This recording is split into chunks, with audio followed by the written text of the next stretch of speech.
سواریاں چلنا شروع ہوئیں. حضرت عباس کا دستور یہ تھا کہ کبھی گھوڑا دوڑاتے ہوئے آگے چلے جاتے تھے.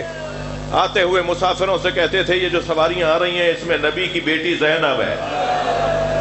یہ راستہ تمہارا ضرور ہے مگر احساس رکھنا کہ یہ نبی زادیاں ہیں.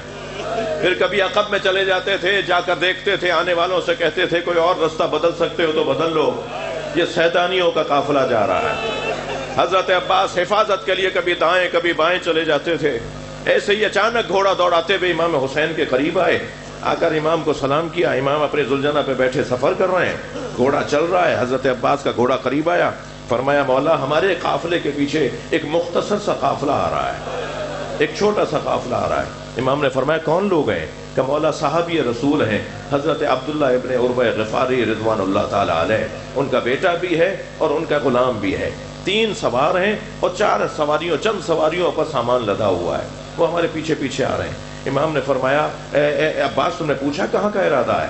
تو کہا مولا میں ان کی خدمت میں گیا تھا, انہوں نے فرمایا تم آگے چلو ہم پیچھے پیچھے آ رہے ہیں. امام نے ذوالجنہ کو آواز دے کر کہا اے راہبار مجھے نانا کے صحابی تک پہنچا. گھوڑا لے کر پہنچا. جیسے ہی انہوں نے امام حسین کو آتے دیکھا حضرت عبداللہ ابن عروہ غفاری نے خود کو گھوڑے سے اتار دیا. امام سے گلے ملے. امام نے فرمایا اس بڑھاپے میں اس ضعیفی میں کہاں کا ارادہ ہے؟ ضعیف سے بال سفید تھے, ہاتھوں میں راشا تھا, چہرے پہ بڑھاپا تھا, کمر خمیدہ تھی, کمر سنبھالنے کے لیے پٹکا باندھا ہوا تھا, گھوڑے پہ بیٹھنے میں بھی انہیں تکلیف تھی. حضرت نے فرمایا اس بڑھاپے میں کہاں کا ارادہ ہے؟ تو حضرت عبداللہ ابن عروہ غفاری نے فرمایا حسین تم کم سن تھے, نبی خطبہ دے رہے تھے, تم مسجد میں آئے, تمہارا پیر تمہارے کرتے میں الجھا, تم زمین پر گرے, نبی نے ممبر چھوڑ دیا, تمہیں اپنی گود میں لے کے ممبر پہ بٹھایا اور ہم سب صحابیوں سے خطاب کیا میرے حسین کو غور سے دیکھو, اگر یہ بچوں کے ساتھ جا رہا ہو, اگر یہ مدینہ چھوڑ رہا ہو اور تم میں سے کوئی زندہ ہو, تم میں سے کوئی زندہ ہو تو حسین کا ساتھ ضرور دینا, میرے بچے کو تنہا نہ کرنا, میرے حسین کو اکیلا نہ کرنا. اے حسین میں بوڑھا ضرور ہوں مگر مجھے نبی کی وصیت ہے, میں تمہارا ساتھ دینے کے لیے تمہارے ساتھ ساتھ جا رہا ہوں. امام کی آنکھوں میں آنسو آ گئے, گلے لگا کے روئے, نانا کو یاد کیا. فرمایا چلیے پھر ہمارے ساتھ چلیے. کہا نہیں حسین تمہارا قافلہ آگے چلے گا, میرا قافلہ پیچھے چلے گا. امام نے فرمایا چلیے ہمارے ساتھ چلیے, علی اکبر آپ کی خدمت کریں, عباس آپ کی خدمت کریں گے. کہا نہیں حسین میں اس قافلے میں کیسے چلوں جس میں نبی زادیاں, جس میں علی و بطول کی بیٹیاں. میں کہوں گا عبداللہ بڑا ادب کیا, کاش 11 محرم کو ہوتے تو دیکھتے زینب چادر مانگ رہی ہے, نبی زادیوں کو پتھر مارا جا رہا ہے. اللہ لعنت اللہ علی الظالمین فسیعلم الذین ظلموا ای منقلب ینقلبون. اس مجلس میں آنے والوں کی حاجات کی برابری, بانیان کی حاجات کے لیے, ذاکرین کی حاجات کے لیے اس شہر پہ اللہ اپنا رحم اور کرم نازل فرمائے. یہاں کی جو پولیس اور رینجرز اور دیگر تمام حفاظتی ادارے ہیں ان سب کی توفیقات خیر میں اضافے کے لیے, دعاؤں کی قبولیت کے لیے ایک بلند تر صلوات